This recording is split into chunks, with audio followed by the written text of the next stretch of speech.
guys, I'm Dessa, and this is my daughter Cora. Hi. And we're doing our part for the Encourage My Soul Quiet Time series. Our lesson's entitled, Hey Good Girl, which we'll explain a little bit later.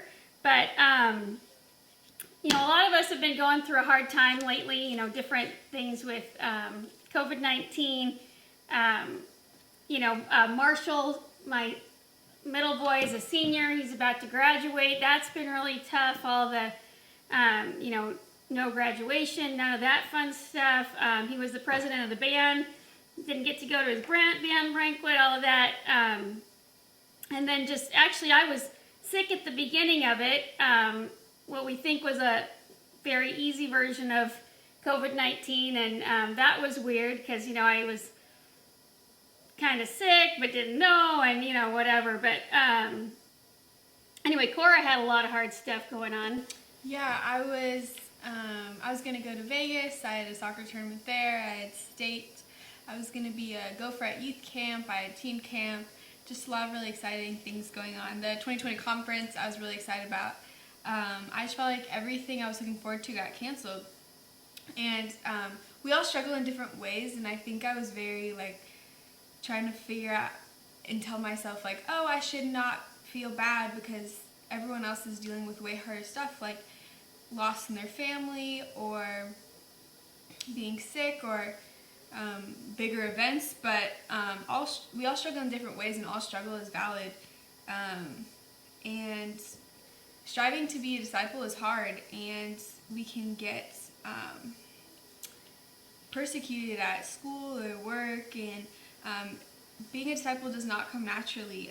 Jesus says, deny yourself, pick up your cross daily, and it's something we need to work on. Yeah, like Cora said, we can feel right now like our hard time isn't as hard as somebody else's hard time. Even like I said, when I was sick, I was not as sick as other people, so I can't let it bother me. Or people have relatives dying or whatever, but it's not like a competition to see who has the worst COVID story. But we all have different struggles. We're going to look at 1 Corinthians 4. In verse 7 it says, "But we have this treasure in jars of clay to show that this all-surpassing power is from God and not from us. We are hard-pressed on every side, but not crushed, perplexed, but not in despair, persecuted, but not abandoned, struck down, but not destroyed. We always carry around in our body the death of Jesus, so that the life of Jesus may also be revealed in our body. For we who are alive are always being given over to death for Jesus' sake, so that his life may also be revealed in our mortal body." The Bible acknowledges that we all go through hard stuff.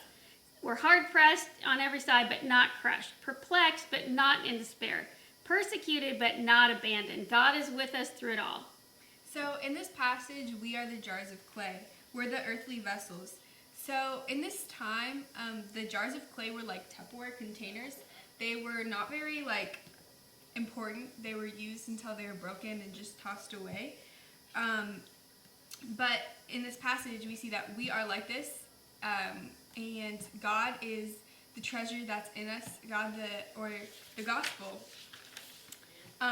So he is with us, and we shouldn't be putting our faith into the jar of clay or the Tupperware container. So in verse 16 it says, "Therefore we do not lose heart. Though outwardly we are wasting away like the Tupperware, yet inwardly we are being renewed day by day. For our light and momentary troubles are achieving for us an eternal glory that far outweighs them all. So we fix our eyes not on what is seen, but what is unseen. Since what is seen is temporary, but what is unseen is eternal." So in this time, I've been doing the Bible project every day. The Bible app we've been all doing together, and that gives us eternal perspective every day. Reading our Bible, spending time with each other, talking with each other, and really we do have. It says it's light and momentary troubles. At the time, it can seem not very light. Like this time does not seem very light. But when you compare it to eternity and eternity with God, it is light and momentary troubles. So because we trust in God and not in what we can see, sometimes people can think we don't get it. They can think we're naive and that we're just shallow or simple, but really it's them who don't get it. In 1 Peter 4:3, they think it's strange or they're surprised that you don't join them in their reckless wild living. They heap abuse on you.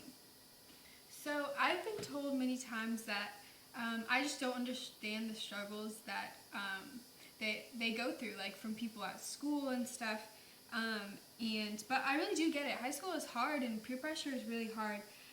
So I wrote this song called Good Girl, and it's about how people just say that I don't understand what they go through, or I'm kind of like naive and I'm just a good girl and I just trust in something that isn't true. I've also been told like I'm wasting my life. At the end of the day, I'm gonna sacrifice for this thing that isn't true, but it's not, and it's really worth putting your faith in.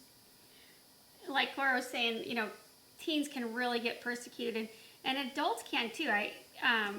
There's some moms from the soccer team, Cora's soccer team, and they purposely will swear or tell dirty jokes around me just to see how I'm going to respond. Like I don't understand the joke, or like I've never heard a swear word or something. So they just do it to see if I'll I guess because I'm the minister's wife, so people they either go to one extreme and get all religious on me, or they try to shock me with their vocabulary. But anyway, it's them who doesn't get it. It's not us. And if you back up in verse 4 of 2 Corinthians, it says